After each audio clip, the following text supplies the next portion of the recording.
Welcome to Crack a Pack. My name's Andrew. Today we're cracking open Zendikar Rising.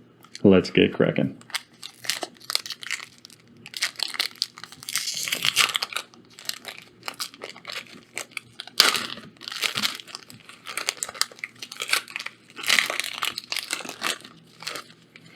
Our first card today is a wild card, followed by a Plains for a land, then Kargan Intimidator, Tangled Florahedron with Tangled Veil at the back,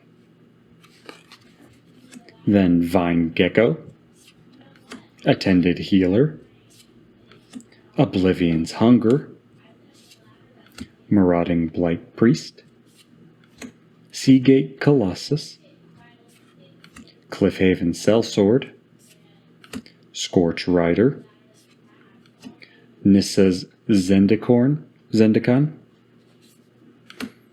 Kazandu Nectarpot, Tormenting Voice, Cunning Geyser Mage, and McKindy Ox.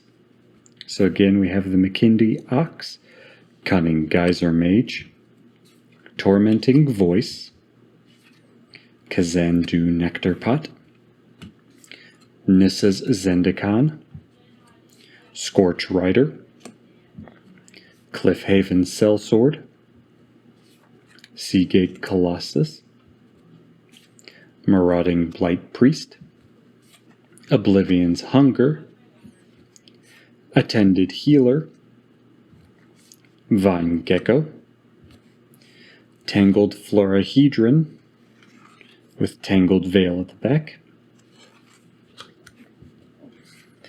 Kargan Intimidator, which for 1 in red is a 3/1 human warrior. It says cowards can't block warriors.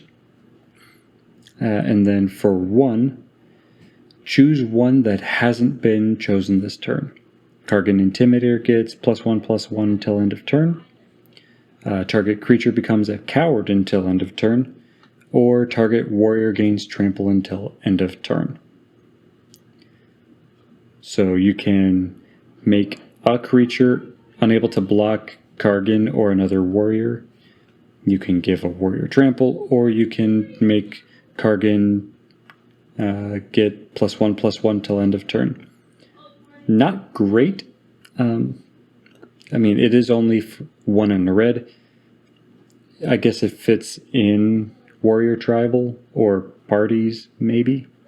Definitely more just Warrior Tribal, since this is relying on that coward mechanic.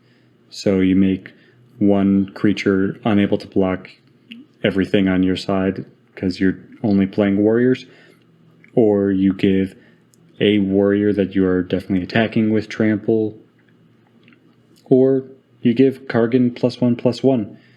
Or since this ability doesn't require you to tap, you pay 3 mana to do all of these.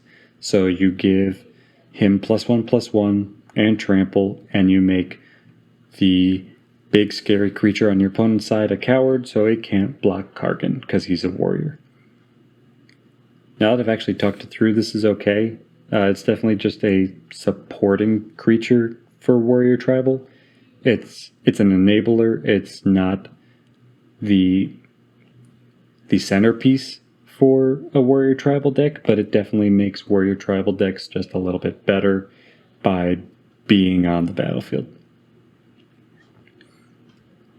I guess since it's not legendary in Pioneer or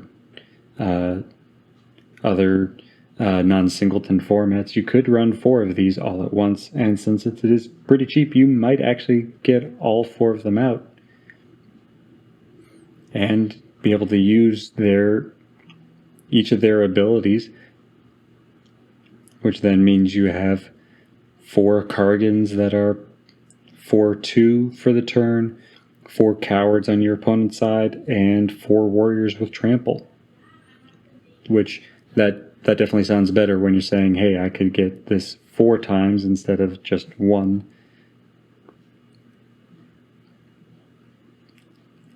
it would probably go in a deck for me.